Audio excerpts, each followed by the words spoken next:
গতকাল রাজধানীর জাতীয় সংসদ ভবনে অনুষ্ঠিত হয়েছে বাংলাদেশের নতুন সংসদের প্রথম অধিবেশন।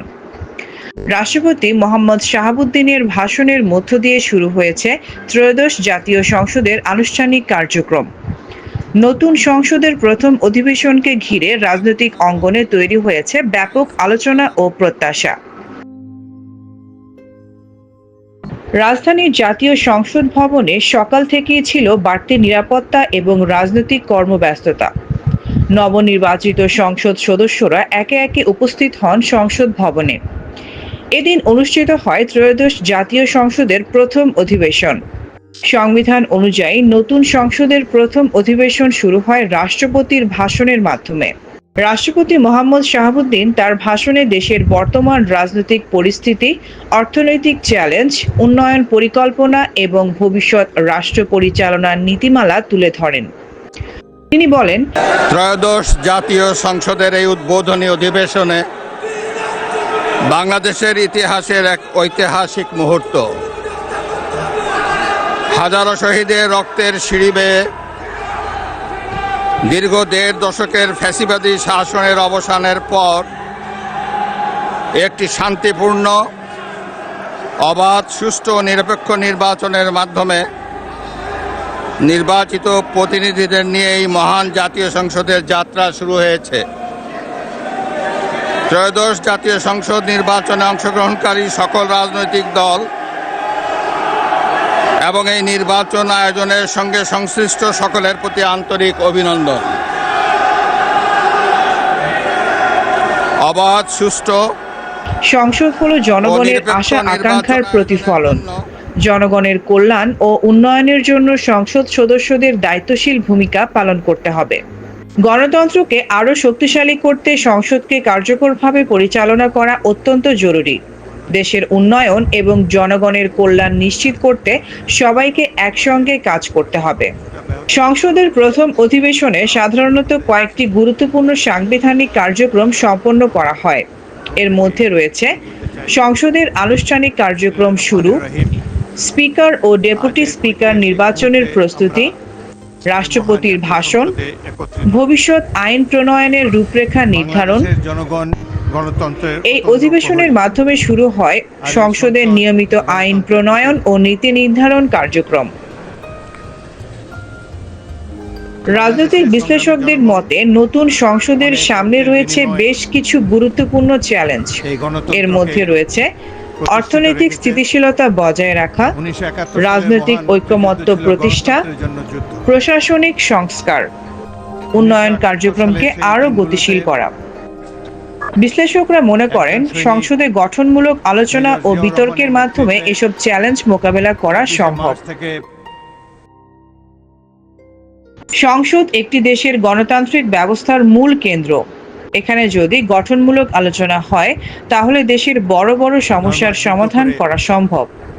বাংলাদেশের সংসদ শুধু আইন প্রণয়নের জায়গা নয়, বরং এটি সরকারের জবাবদিহিতা নিশ্চিত করার অন্যতম গুরুত্বপূর্ণ প্ল্যাটফর্ম। এখানে দেশের অর্থনীতি, শিক্ষা, স্বাস্থ্য, অবকাঠামো উন্নয়ন এবং জাতীয় নিরাপত্তা সব বিষয় নিয়েই আলোচনা হয়। এই কারণে নতুন সংসদের প্রথম অধিবেশনকে দেশের গণতান্ত্রিক অগ্রযাত্রার একটি গুরুত্বপূর্ণ ধাপ হিসেবে দেখা হচ্ছে। রাজনৈতিক পর্যবেক্ষকদের মতে জনগণ নতুন সংসদের দিকে অনেক প্রত্যাশা নিয়ে তাকিয়ে আছে।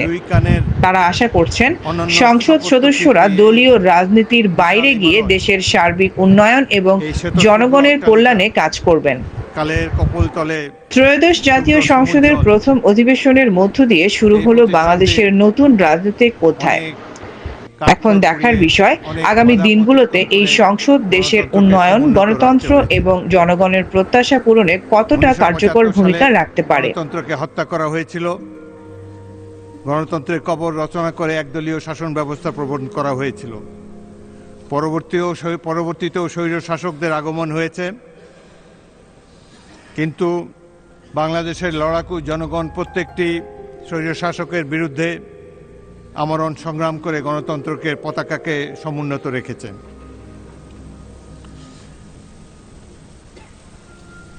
গণতন্ত্রের পথ কখনোই কুসুমাস্তীর্ণ ছিল না। মাঝে মাঝেই স্বৈর শাসকের পদধ্বনি আমরা শুনতে পেয়েছি। জনগণ বিড়ম্বিত হয়েছে। অবশেষে জুলাই এবং আগস্ট 2024 সালে ছাত্র জনতা, রাজনৈতিক কর্মী, দেশের সাধারণ মানুষ মিলে এক গণ অভ্যুত্থানের মাধ্যমে ফ্যাসিস্ট সরকারকে বিদায় করেছে। এই সংগ্রামে যারা আত্মাহুতি দিয়েছে, শহীদ আবু সাইদ, মুগ্ধ, ওয়াসিম সহ প্রত্যেক শহীদের রুহের মাগফিরাত কামনা করি। অবশেষে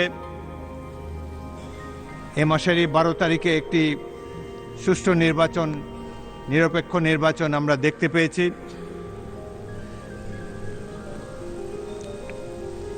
আমার অভিজ্ঞতা হয়েছে 10টি জাতীয় নির্বাচনে অংশগ্রহণ করার। এবারের নির্বাচনটিকে আমি সবচাইতে সুষ্ঠু নির্বাচন বলে মনে করি। এখন জনগণ অধীর আগ্রহে অপেক্ষা করে আছেন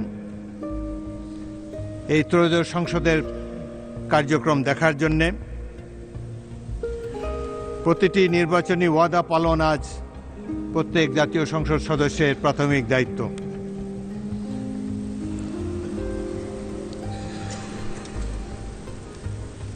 উনিশশো 71-এর মুক্তিযুদ্ধের লক্ষ্য ছিল সাম্য, মানবিক মর্যাদা, সামাজিক সুবিচার। এই লক্ষ্যসমূহ বাস্তবায়নের জন্যে যুগ যুগ ধরে এই ভূখণ্ডের নাগরিকবৃন্দ সংগ্রাম করে এসছে। সাধারণ মানুষ দীর্ঘদিন ধরে স্বপ্ন দেখে আসছে। এই স্বপ্নকে বাস্তব রূপ দেওয়ার দায়িত্ব এই মহান সংসদের প্রতিটি সদস্যের।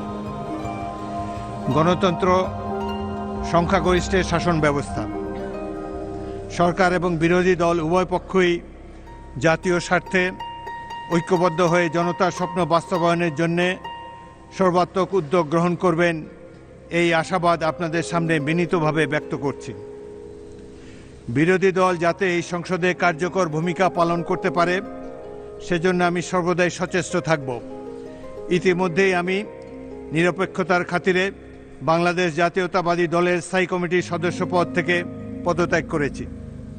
আমি সকল সদস্যের কাছ থেকে আন্তরিক সহযোগিতা কামনা করি।